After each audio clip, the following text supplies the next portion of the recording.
Okay, you got an article. I'm ready for it. I do. I have a fantastic article this morning. It's the title of it is "Standing Up to Dumbing Yourself Down."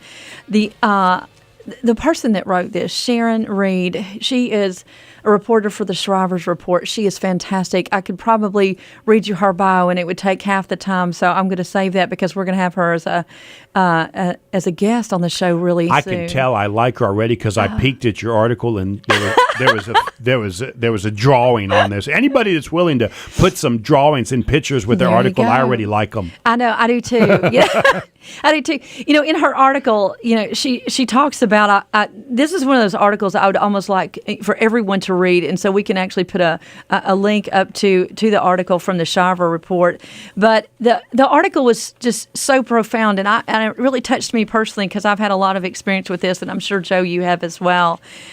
She goes and she dives right into this article, and she talks about being overqualified. She had, like I said, she's an amazing woman, consulting for years and years and years, went to go for another position within the company that was completely aligned with her strengths, her experience, in an environment that was, it was really suited to her temperament and her values and all of that. And then, after multiple rounds of discussions, guess what? It was determined that she was, are you ready for this? Overqualified.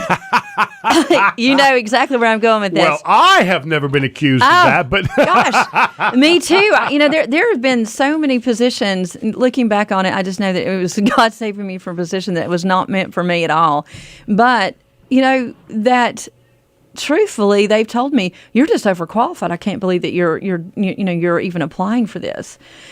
It was very interesting to me. So she went further on to say that while she was disappointed, on various fronts, the thing that really hit her the hardest was she was having conversation with her daughter, and her daughter said this, and I'm going to quote this. She said, "But Mom," she earnestly asked, "can't you just make yourself less smart? Just forget things, Tell them that you just don't know as much as that you do. I mean, is there some kind of test that you could take? If you could, it might just be easier if you could, find a job." Just miss some questions. Absolutely. So, in other words, this is her 10-year-old daughter asking her to dumb herself down because she was worried about her mom not being able to get a job. Then she decides she was, having some conversation with some colleagues at the point, and she was, explaining to her what her daughter had said. And she said that her colleagues even said, "Hey, you know what? I got to tell you, maybe she's right.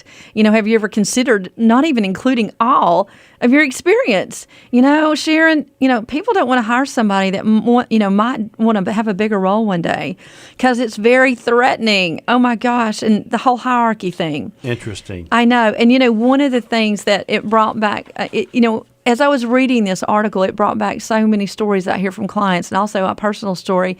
I was asked to fly in for a company up to New York for the day and to really assess the situation that was really going sideways for the company. And this executive, who was very hot-tempered, completely just hot-tempered, he had fired 17 people, 17 actually secretaries within a matter of 2 or 3 months. They were really having a hard time, really challenging. And this guy sounds like some people I worked for back when I was. In our youth, absolutely. And so they wanted me to go up and assess the situation because it was starting to become a liability. And so I did, and I flew up there. My plane arrived early, so I got in there early, and I knew some people in the office, but of course he was relatively new within the year, and I hadn't been up there. So I was talking with some people, and so they said, "Well, he's just in the conference room." And I said, "Okay, I'll just go ahead and go on in." Well, so I walk in, and he mistakes me for the new secretary of the day. And he's very, is right. So he looks at me, and he says, "So, blankety blank blank." He really liked, he had a very colorful language. And he said, "Go get me my coffee right now." Well, I was so flabbergasted, I didn't really know what to do. I thought, okay, I'm going to play this game and we'll see how this rides out. Right. This is the way I can understand who this guy is. So I exit and I go, to the coffee room. They're like, "What are you doing?" I said, "Well, I'm making some coffee." I'm not sure how he likes it, but we're going to give it black to him today. The little, poison in there, really. No, I'm actually just joking on that one. So I go back and I hand it to him. And so he said, "Well, this is not how I like my coffee." And I said, well, I'm so sorry. Just tell me how you like it. I can go get it. And he was like, I said, and he was explaining to me how he liked his coffee and things of that nature. Afterwards, he said, listen, some, podunk hillbillies coming up here from, Charlotte.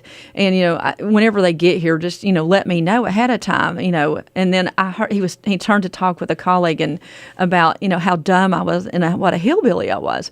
And so I quietly exited the room again, and so I talked to some people at the water cooler, and so, kind of figured out who this guy was and did a little bit more, intimate research right there. Right. So I brought him back his coffee, and then he said, well, go away. What are you doing? I mean, he actually used more colorful language than that, things that rhymed with duck a lot. And he was very just impatient with me and, tried to shoo me out of the room.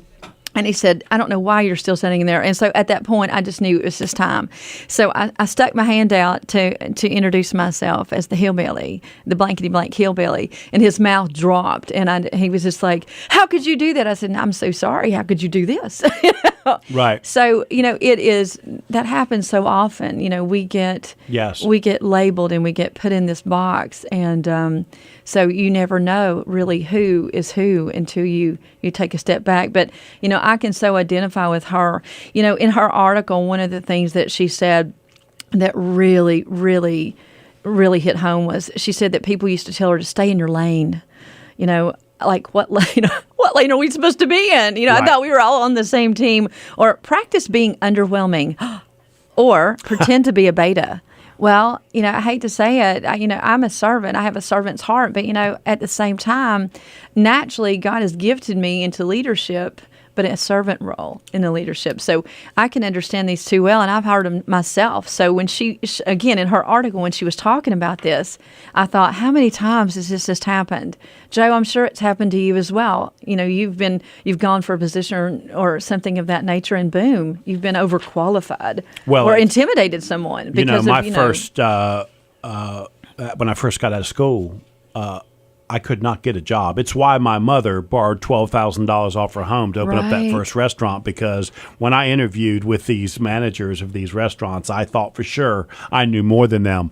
I probably did, if you want to know the truth. Well, because you've been working since you were so young. That's right. That's right. In that industry. So you knew it well. You knew it intimately. Yes. And you might have intimidated them being so young. Yes. And the same as Sharon. Yes. I'm sure of that. Yeah, absolutely. The second part of this, Joe loves bullets. Okay, so bullet number one. He demands bullets. Big-headed, smart Hilary keep everything in bullet form. Oh my gosh! Okay, is my head really that big? I'm thinking it's not as big. I mean, brain. Hey, Joe, I think your brain's much bigger than mine. So, but for bullet point number one was really dumbing ourselves down and really talking about how being overqualified, that you have to become less smart in our environment at times. And I just think that is so absolutely sad. Bullet point number two for Joe would be advice for mentors that serve us well. She talks about in the article that she's resisted the advice of others about pretending to be a beta and practice being underwhelming, because it's pretending to be someone that you're not it's just so not sustainable, and it betrays yourself and ultimately others. And they've resisted because of the authenticity is foundational, truly to be, building that trust with others and your influencing and how it lasts change. One of the things truly that she talks about is, the advice that we always get from the mentors. And, one of the pieces of advice that she had in there, and I get this often, is don't be afraid to step up, take risk, and speak out. And that's one of the things that we constantly say to people. And always surround yourself with people smarter than you are so that you can continue to learn, grow, and move up. So, Joe, this is going into play right now. See, I'm surrounding myself with you, and there we go. So I can actually continue to grow and learn and move up. But tell me about that, Joe. I mean, what kind of advice from mentors that you've had? Here's the reality. The reality is, whenever you find yourself in those positions, and it happens a lot with some of us, because we do seem to gather information quicker than other people. Right. So it may seem as if we're overqualified. The reality is, what you want to be able to do is create the job you want. So when I would sit down with somebody, or in my case, if I was going to do business with somebody and they'd say, what you're offering, I really don't need, I would create this opportunity that fit well for what I could do for them. There was also something that worked. I could fill a void for them. You can do the same thing in a job situation. I can't tell you how many people I have talked to that want jobs, and I would tell them, look, don't go in and ask for that job. Now, that might be how you get in the door, but the reality is how you're going to get the job is to say, look, I can do A, B, and C for you. They may only be asking for A, and now you're not overqualified. Now you're the perfect person to do B and C because they didn't even realize they could use B and C. And so, for example, maybe you might think that you're going as an admin assistant, but what if you also tell them you can do lead generation? And the next thing you know, now all of a sudden you're not overqualified. You're exactly what they need. I've always wanted my admin to be able to help do some lead generation. And so it's that direction that I think is really helpful. And it's funny because I did learn those thoughts from a couple of the mentors that I've had, because it didn't matter what I said to them. They were taking that information and they were teaching me that whatever knowledge I have transfers in areas, and we talked about this last week. Yes, we did. It transfers into areas that you don't even realize you are skilled and capable and qualified for. It takes a mentor to say, you can do that. It does, and it's so valuable. It is completely valuable to have mentors. Yeah, I don't want anybody to tell me I can't do something. I hear that just freaks me out. I mean, it just makes me uncomfortable. I tell people all the time, a deal's not over with till I hear no 3 times, and so it still may not be over with then. That's absolutely correct. And all that is I'm just changing my approach and looking for another opportunity in which that deal might work for them. And so it really is something that you have to continue to open your mind for. And there's someone that tells you that you're overqualified, they're just not thinking big enough. And you have to help them think big. Absolutely. And it's one of the things that she talks about in the article as well. And I've talked to so many people about so many times is keeping people small. Yep. We were really created to stand out. We were not created to just blend in, and that's one of the things that it really just, I guess it rubs you raw whenever you hear stories like this, and have I actually lived stories like this as myself and of you as well. It's just it's very sad to think that you have to dumb yourself down. And because you're overqualified, just to be able to contribute and be a part of something big. Well, but it's important that she presents herself as the person that can solve a solution. If you're not going to do that, then you are overqualified for that job. Correct. The reality is what she really wants to do is 5 or 6 things. They're thinking about her doing 1 or 2 things. Right. And it's that larger scope that they then realize, I'll never find anybody like you to be able to do that. And that's the real twist of this conversation. Absolutely.